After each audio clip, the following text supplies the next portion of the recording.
देखकर हेलीकॉप्टर नीचे उतर जाता है।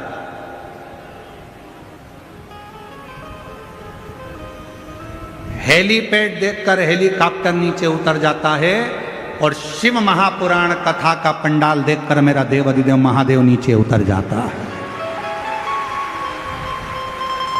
मेरा शिव आता है। अब आप उसको पहचानो ना पहचानो ये आपके ऊपर, आप उसे जानो ना जानो ये आपके ऊपर, आप किस भाव में उसको भज रहे हो ये आपके ऊपर।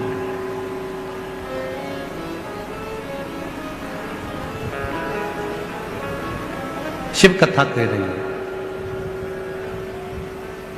एक बार मां पार्वती जी भगवान शंकर जी को लेकर अपने पिता हिमालय राज जी से मिलने के लिए गए।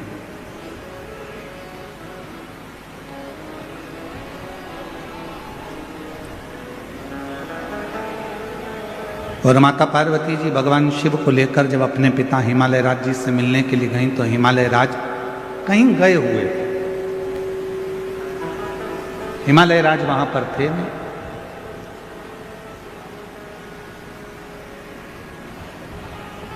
पार्वती जी अपनी मां मीनावती के पास पहुंची और मां मीनावती की गोद में सिर रखकर मां पार्वती जी लेट गई।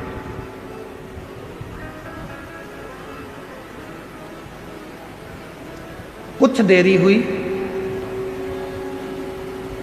और कुछ देरी के बाद हिमालय राज आ गए और हिमालय राज जैसे ही आए तो पार्वती जी उनसे जाकर गले लगे। शिव महापुराण की कथा कहती है बेटा मां को प्रिय होता है और बेटी बाप को प्रिय होती है। बेटी की प्रियता बाप को,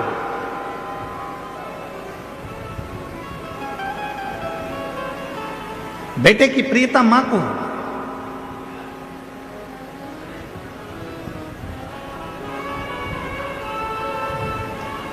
अगर बेटे को कुछ चाहिए होगा ना तो सबसे पहले वो अपनी मम्मी से कहेगा मम्मा आई 500 रुपए की जरूरत है, आई पापा से कहना दिलाना, भाऊ से बोलना 500 रुपए दे।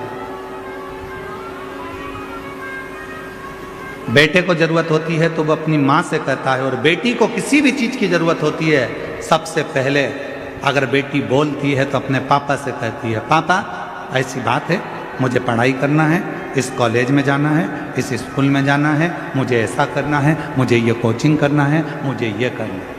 उसकी प्रियता उसके पिता से।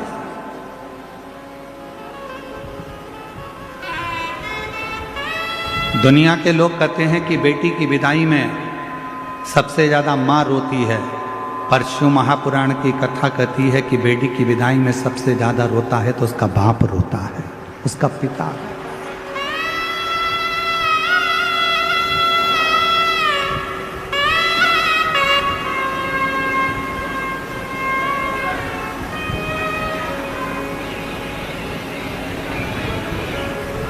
दुनिया का एक दान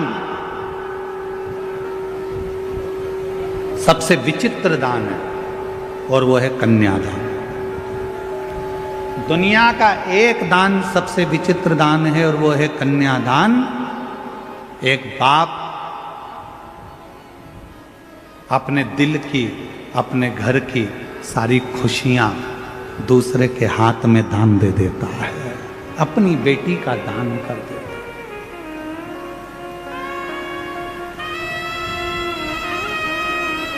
दुनिया का सबसे विचित्र दान है कन्यादान, जिसमें एक पिता अपने घर की सारी खुशी एक दूसरे के हाथ में दे देता है।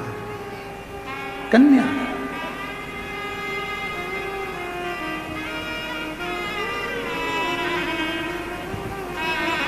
दान देने वाले ने तो दे दिया, पर दान लेने वाले ने उसको समझा कि नहीं समझा ये पता नहीं। जितने बैठे हो सकता है हमारी बात का आपको बुरा लग जाए, और लग जाए तो लग जाए, पर शिरडी में कहकर जरूर जाऊंगा। जितने बैठे हो और जितने आस्था चैनल पर कथा श्रवण कर रहे हो, जितने फेसबुक यूट्यूब पर सुन रहे हो, जितने सोशल मीडिया पर कथा सुन रहे हो सकता है हमारी बात का आपको बुरा लग जाए, पर कहूंगा जरूर। देने वाला व्यक्ति देता है और लेने वाला व्यक्ति लेता है। लेने वाले ने लिया, देने वाले ने दिया।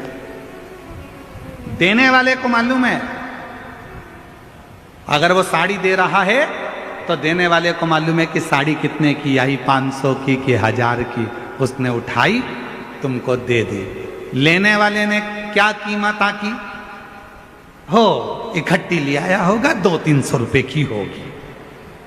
बोलो बोलो, सही है कि गलत है?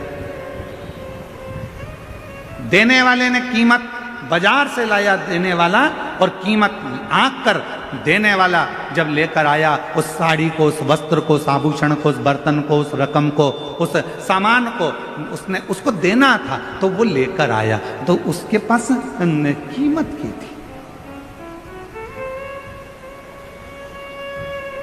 जिसने ली उसने कीमत नहीं आकी, उसने कीमत नहीं देखी। जिसने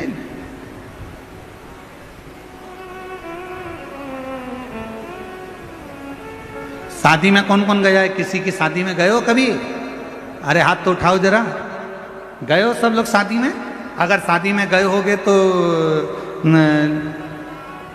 लिफाफे में पैसे डाले थे? अरे बोलो तो जम के, डाले थे? ठीक है।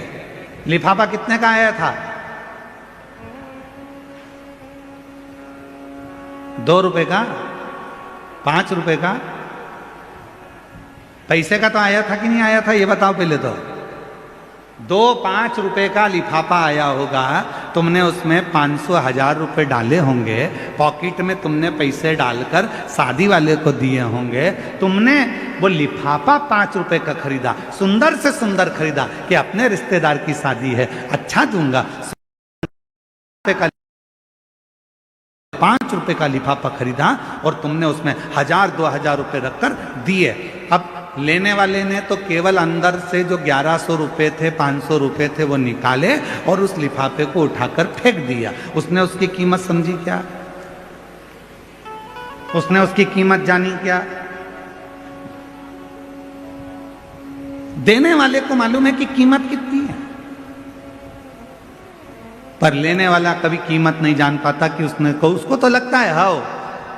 तो शिव पुराण की कथा कहती है दुनिया में सबसे बड़ा विचित्र दान है कन्यादान। एक बाप, एक घर का व्यक्ति अपने घर की सारी खुशियों को, पूरी खुशियों को किसी दूसरे के हाथ में दे देता है। अब लेने वाले के ऊपर निर्भर करता है कि वो कीमत क्या जाने कि एक बाप ने अपनी पूरी खुशियां दे दी, तो तू उसको समझेगा कि नहीं समझेगा। एक लड़की को लेकर जा रहा है, धर्म पत्नी बनाकर लेकर जा रहा है, उसकी कीमत को तू समझेगा कि नहीं समझेगा, ये तेरे ऊपर निर्भर करता है। ये तेरे ऊपर निर्भर।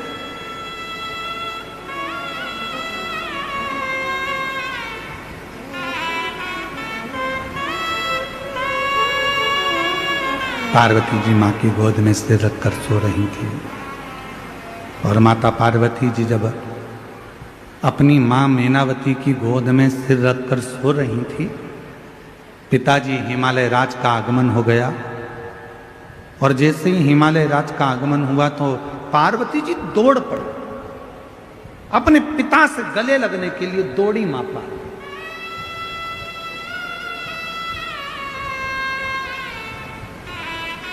गले लगी। पिताजी ने पूछा पार्वती जी से कि तू बहुत दिनों के बाद आई है बेटी, क्या बात है, कैसे आना हुआ, क्यों आई हो, कैसे आई हो?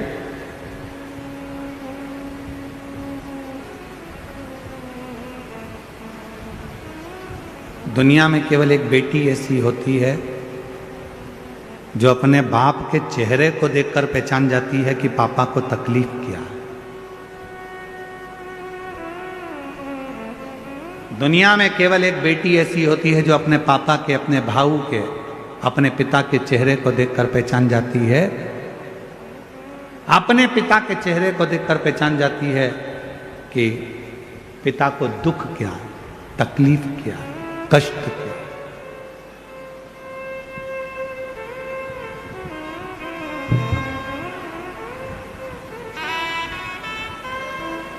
पिता को देखकर समझ जाते हैं।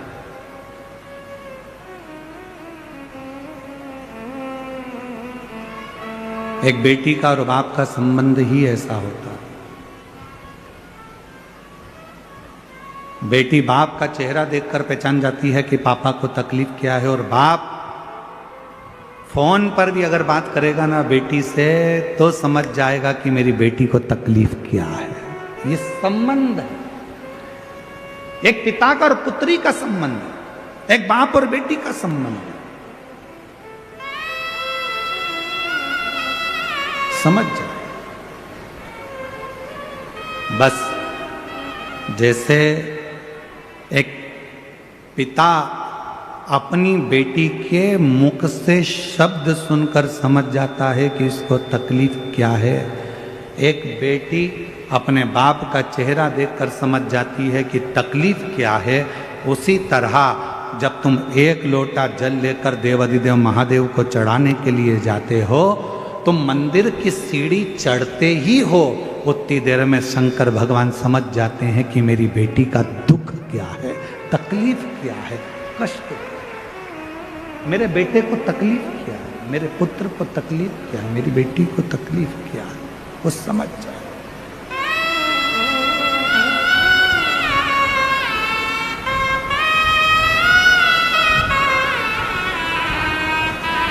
वो जान जाते हैं।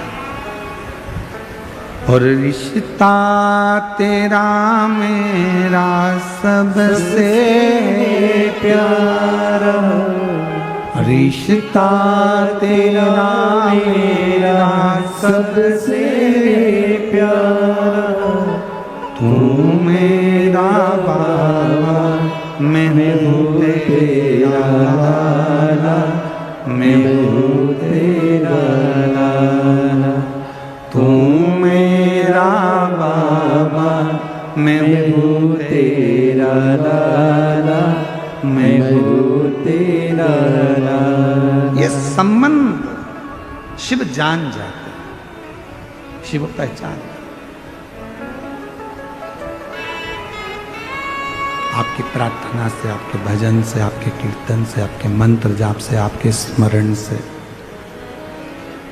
आपके नाम जाप से, आपके स्मरण से, आपके कीर्तन से, आपके भजन से शिव पहचान जाते हैं कि आपको तकलीफ क्या है, कष्ट क्या है।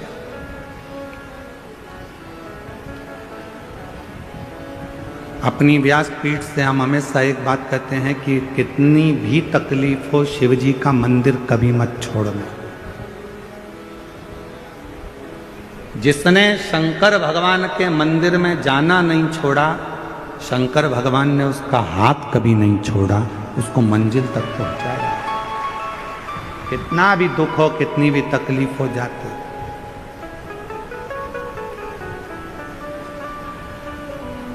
उसके दरवाजे तक जाओ। आषाढ़ी एकादशी का समय आए,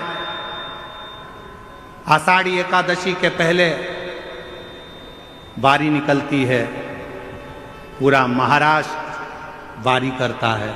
पूरा महाराष्ट्र अपने घर के बच्चों को प्रेरणा दो, अपने घर के बच्चों को समझाओ कि हर घर से कम एक ना एक व्यक्ति वारी के लिए, पंडरीनाथ के लिए निकलना चाहिए। क्योंकि पूरी दुनिया में, पूरे विश्व में केवल एक मंदिर है भगवान हरि विट्ठल का, जिनके मस्तक पर शंकर भगवान का शिवलिंग विराजमान है। वो पूरी दुनिया में केवल हरि विट्ठल पांडुरंगा विट्ठल नाथ। पूरी दुनिया में केवल एक देवता ऐसे हैं, हरि विट्ठल पांडुरंगा, जिनके मस्तक पर भगवान शंकर का शिवलिंग विराजमान है, जिनके सिर पर शिवलिंग है। पूरी दुनिया में कोई मंदिर नहीं मिलेगा ऐसा। इतना प्रेम भगवान हरि विट्ठल का, भगवान नारायण का, जिस समय पर भगवान सबसे पहली वारी मेरे देव अधिदेव महादेव ने कैलाश पर्वत से पंडरीनाथ तक करी थी, पंढरपुर तक करी थी, सबसे पहली वारी। प्रथम वैष्णव है भगवान शंकर, प्रथम वारी करने वाले हैं भगवान शंकर, जो कैलाश पर्वत से काशी आए और काशी से माँ पार्वती को साथ में लेकर वारी करने के लिए निकले और पंडरीनाथ हरि विठ्ठल पंढरपुर तक गए। जब पंढरपुर में पहुंचे, इतनी भीड़ थी पंढरपुर में कि भगवान देवाधिदेव महादेव ने विचार करा, करूं क्या? नंदी को एक ओर छोड़ दिया, गणेश जी को दरवाजे पर छोड़ दिया, पार्वती को दूर छोड़ दिया और अकेले महादेव खड़े थे। तब मेरे हरि विठ्ठल, मेरे पांडुरंगा हरि विठ्ठल ने देखा मेरे महादेव आए हैं, अकेले खड़े हैं। तब शंकर भगवान को लेने के लिए मेरे पांडुरंगा हरि विठ्ठल दौड़ कर आ गए। शंकर भगवान को देखा हरि विठ्ठल ने, तो हरि विठ्ठल ने कहा चलो प्रभु। शंकर जी कहने लगे इतनी भीड़ अंदर कैसे जाऊंगा? तब भगवान हरि विठ्ठल ने कहा आप भीड़ में मत चलो, आप मेरे सर पर बैठकर चलो। शंकर जी को सर पर लेकर चल दिए मेरे पांडुरंगा हरि विठ्ठल। भारत की भूमि पर नहीं, पूरे विश्व में केवल एक मंदिर हरि विठ्ठल पांडुरंगा का, मेरे नारायण का ऐसा है जिनके सिर पर स्वयं शिव जी का शिवलिंग विराजमान है। शिवलिंग। और जब आप और हम विठ्ठल विठ्ठल कहते हैं ना, तो सबसे ज्यादा प्रसन्न कौन होते हैं? बोलो, जम के बोलो। हरि विठ्ठल प्रसन्न होते हैं क्या? नहीं। जब हम विठ्ठल विठ्ठल विठ्ठल विठ्ठल विठ्ठल विठ्ठल पांडुरंगा विठ्ठल हरि विठ्ठल जब बार बार पुकारते हैं, तो सबसे ज्यादा प्रसन्न मेरे देवाधिदेव महादेव हो जाते हैं।